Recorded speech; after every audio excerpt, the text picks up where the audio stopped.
Hi everyone, thank you very much for stopping by and returning to the old world. We have an extra video this week because Games Workshop has released part 2 of its Old World Almanac, this time looking at the movement phase. So without further ado, let's have a look at the article, what it says, but also what it may well mean when Warhammer the Old World is released. Now, the first thing we need to look at is formations, and we're seeing some new stuff here, which I think is really, really interesting. Now, the first formation we're seeing is combat order, a unit that's wider than it is deep. Now, we've not had this requirement before for units in a standard formation, and combat order is going to be, by the looks of it, the standard formation. So you may remember, for example, the Slayer torpedoes that existed in 8th edition, an unbreakable unit that's immune to psychology, minimizing the number of people in the front rank in order to cut down the number of casualties and basically act as a speed bump for as long as possible. That's not going to be possible under combat order.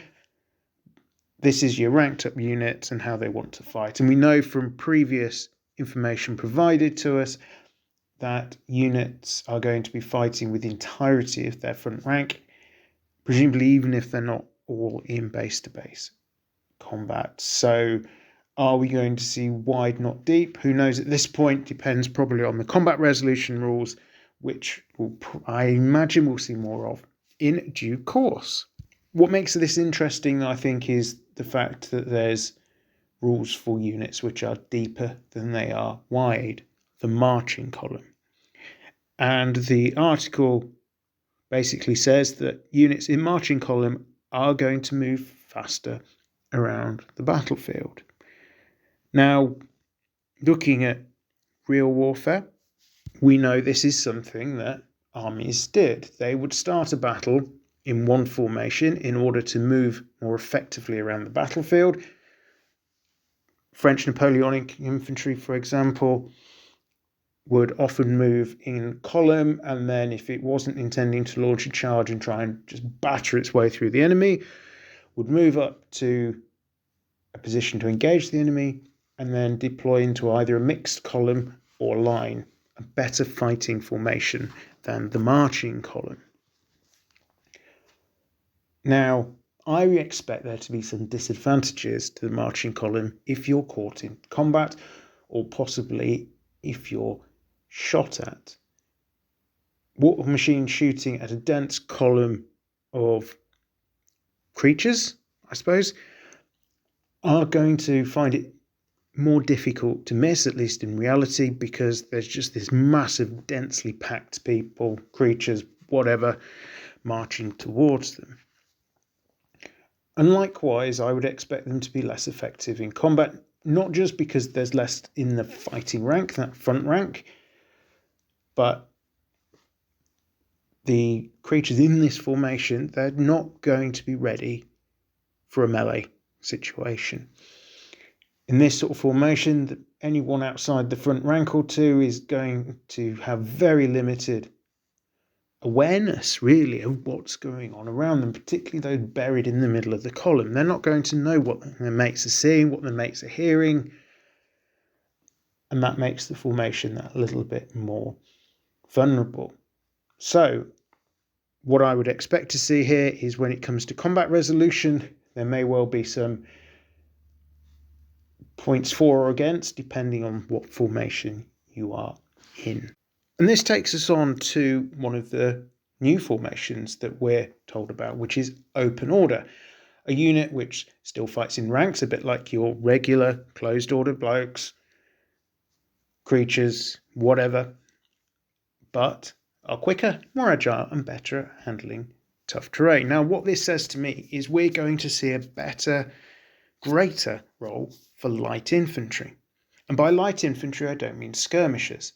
The skirmishers special rule is still going to be there. That's models that aren't going to be ranking up.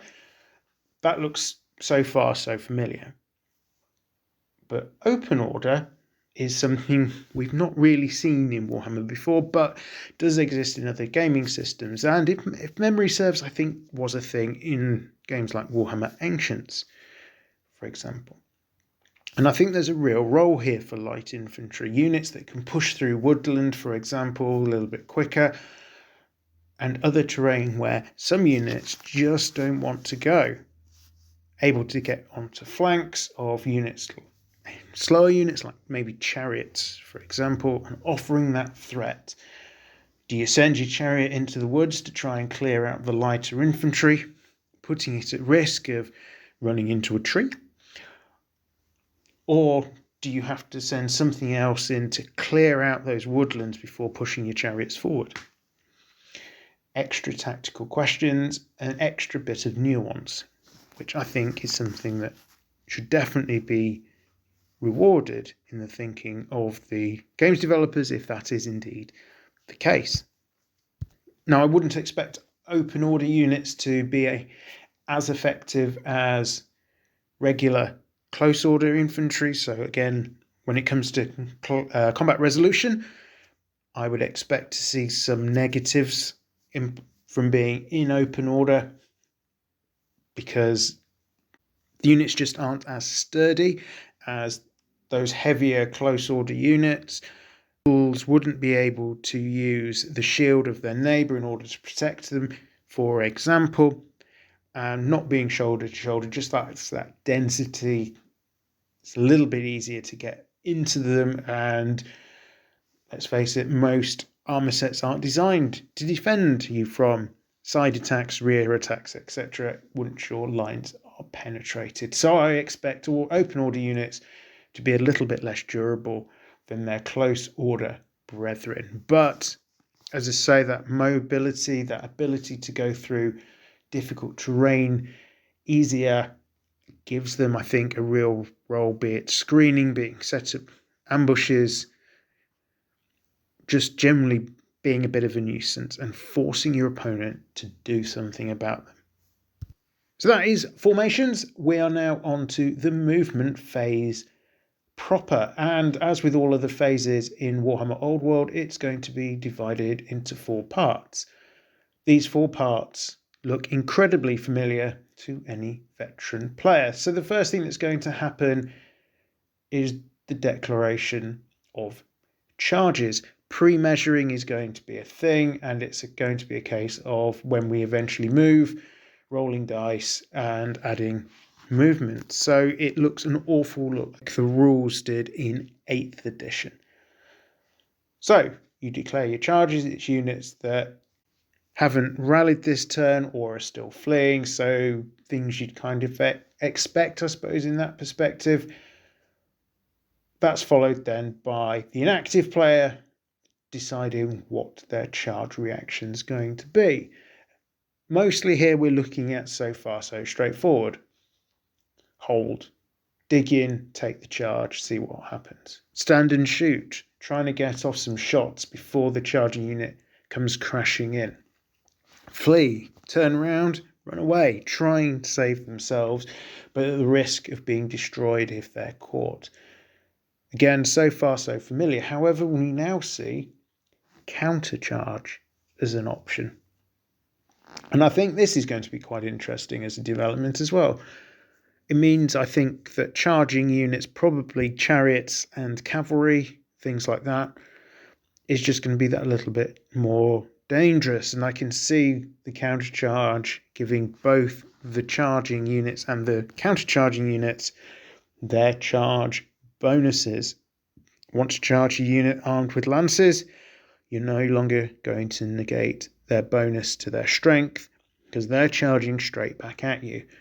It may be that with a countercharge the models meet in the middle somewhere, who knows, but I think it definitely adds that little bit of risk to charging a cavalry unit in the front, because they're going to come straight at you and get their own bonuses as well.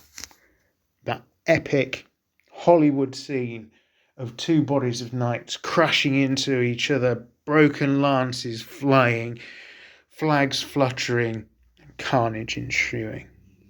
And once all the charge reactions are declared, we're looking at moving those charges. So this is the part of the article which reveals the fact that we're looking at, broadly speaking, 8th edition rules, and swift stride's going to be a thing. So again, looking like it's going to make things like cavalry that a little bit nastier, because they'll have that longer reach on the charge, an extra d6. Now, randomizing charges feels like it does take a bit away from the skill of the player. Yes, you've got to position your troops carefully in order to maximize the opportunity to charge and not get charged.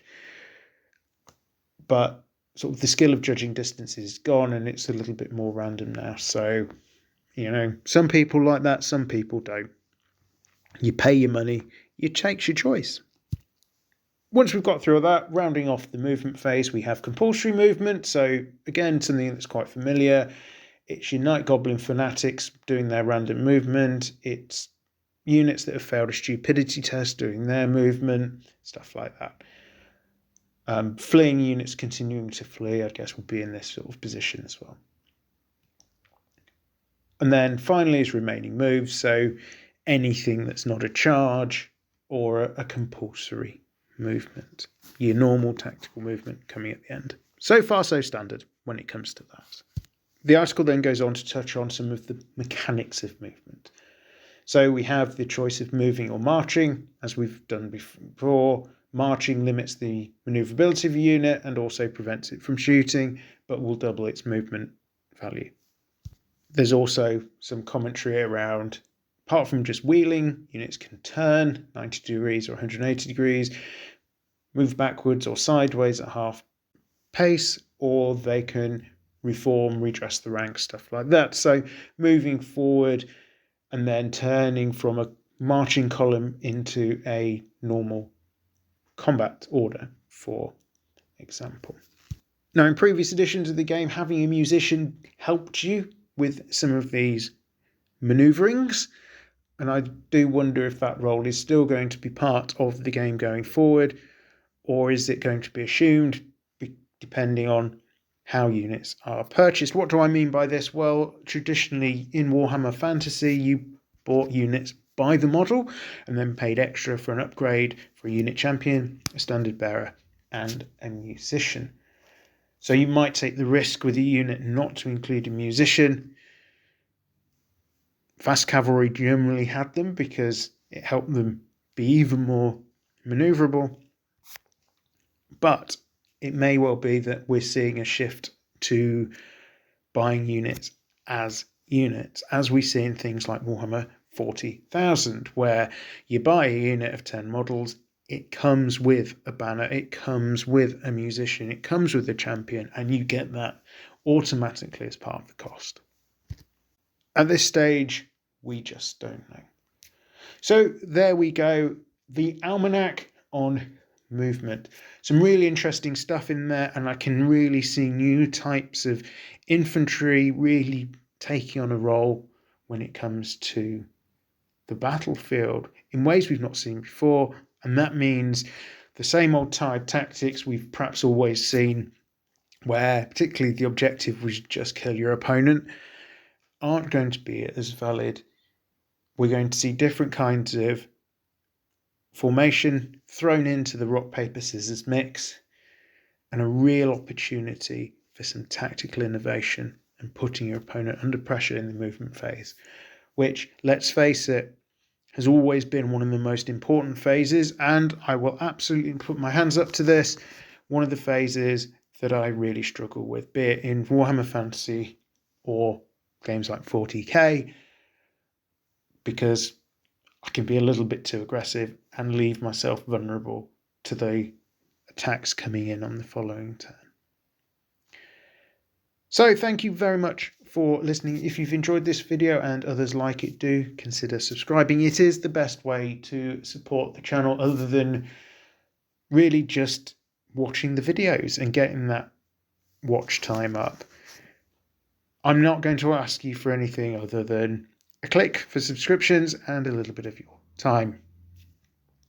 Thank you once again for listening. I am Return to the Old World. Have a great day.